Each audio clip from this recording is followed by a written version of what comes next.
There are many great women in the Bible, many who are worthy of note.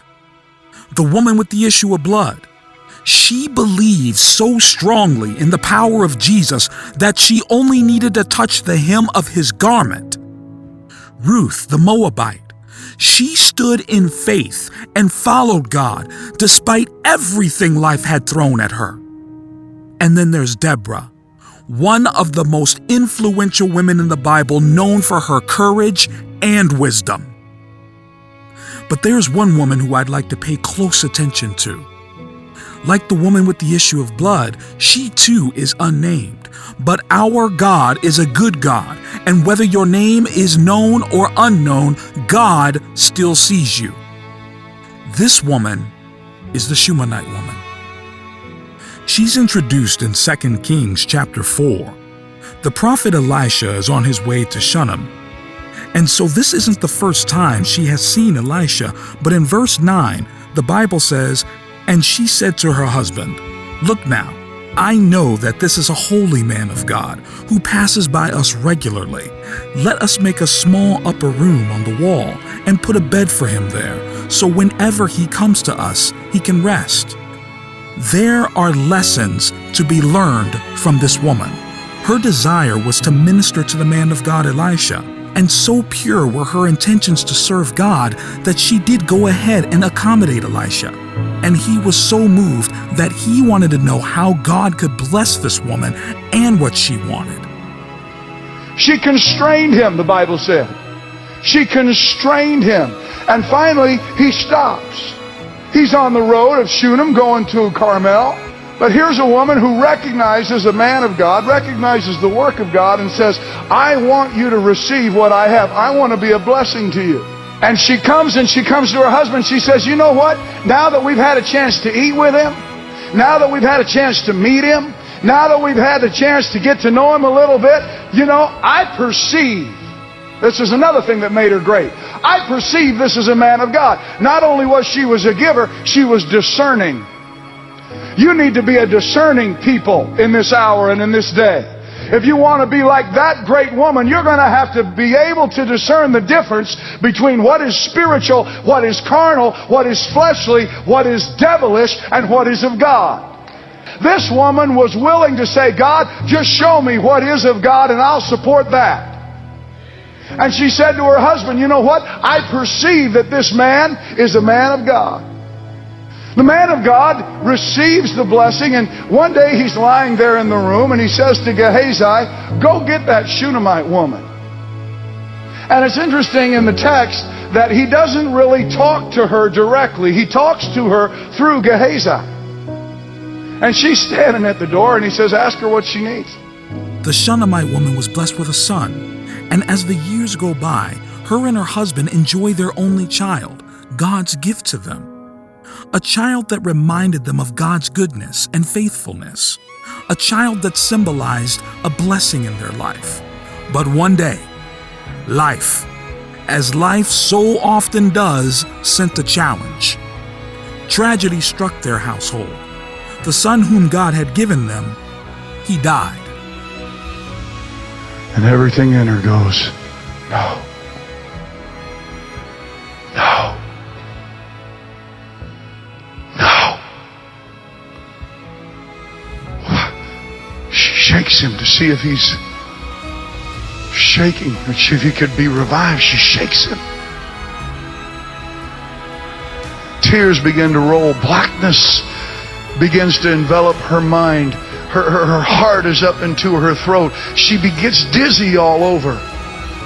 What do? A promise. Blessing I didn't ask for. It's dead. Something I never thought I'd ever have, that I always wanted, and now it's dead. What am I? But something on the inside of her said, "It's not over. I didn't ask for this. I didn't work for this. God gave me this. And if God God gave me this. I don't believe that God would let it just die. See, when something supernatural is given, it will be supported by the supernatural faith that is not accompanied when we lose things we've worked for. When it doesn't come this way, when it's something that you did, but when it's something that God did, even when it looks like it's dead, you can expect God to do what's unexpected. You can expect the impossible. I can't explain it, but I've had it. That gift of faith that looks dead right in the eye and says, dead will live again. That looks debt right in the eye and says, that debt is not taking me over. It's not taking me under. It's not destroying my ministry. It's not, how do you know? I don't know. It looks dead to me, but something on the inside of me, something on the inside of this Shunammite woman would not let go of the blessing, would not let go of the purpose, would not let go of the promise. Now what? What do you do? What do you do when the gift God has given you looks to be dead? When the blessing God has given you looks to have run out? God, why? Why? We took in Elisha. We are your servants. We've built him a room to rest. We've done this all for you. God, why? But this woman, she didn't ask those questions or say those things. In verse 21 in chapter 4 says, and she went up and laid him in the bed of the man of God and shut the door behind him and went out.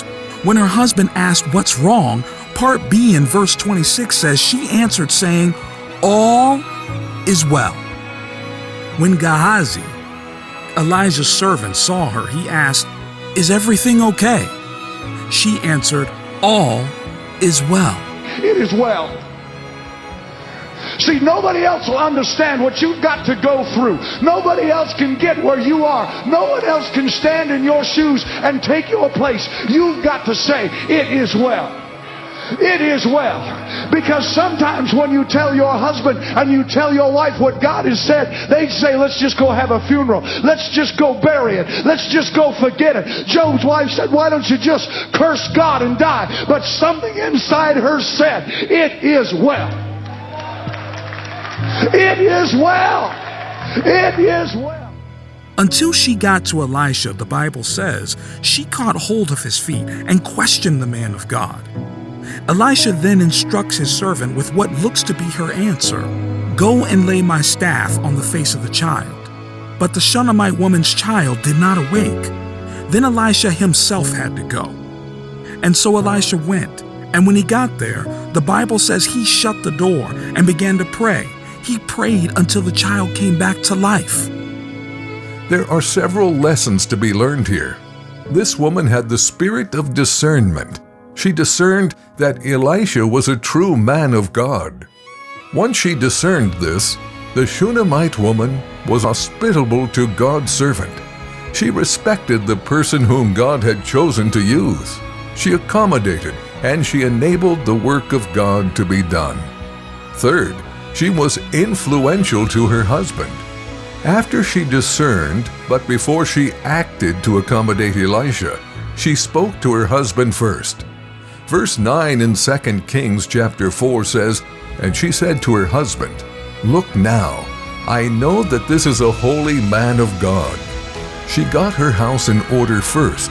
She explained what she saw to her husband so that they might be in unity and of the same spirit. Fourth, even in the face of trouble, a mother who had just lost her only son, a son who was a blessing to her, a son whom she would have cherished oh so much considering the circumstances of his birth, that son died. But she didn't curse God. She didn't turn her back on God or rebel. She simply had the faith and strength to say, all is well. All is well. Why? Because she knew the God she served would have purpose to her pain. There was a bigger blessing in the storm. She walked by faith and not by natural sight. So when her child appeared dead, she went back to God with the eyes of faith. When her situation looked impossible, she went to God with the eyes of faith. When others would have been saying, let's make arrangements to bury him, she went to God with the eyes of faith. And finally, she was bold. She acted in boldness by seeking God with a dead son. She acted in boldness by saying, all is well.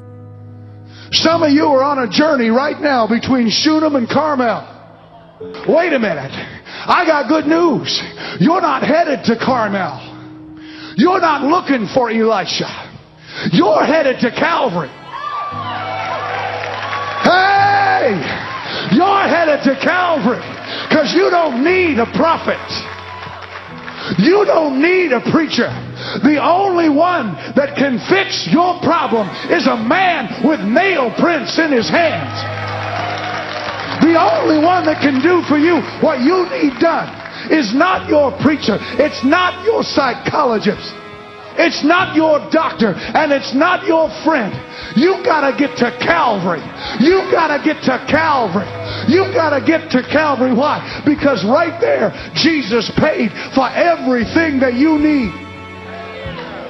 Your faith has to make a journey from Shunem, the place of rest, to Calvary, the place of the cross.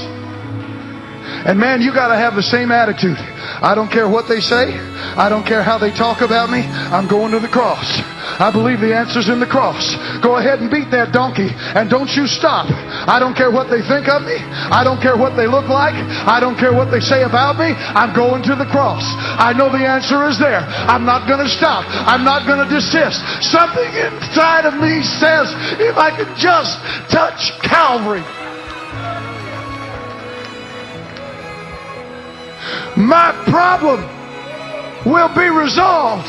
If I can just get to Calvary, my issue is going to be handled. If I can just believe that what Jesus did at Calvary.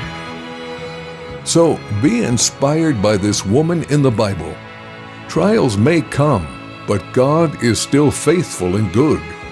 Your blessing might look to have run out, but God has a bigger blessing on the way. It may seem as though your provision has run out, but in the nick of time, God will make a way.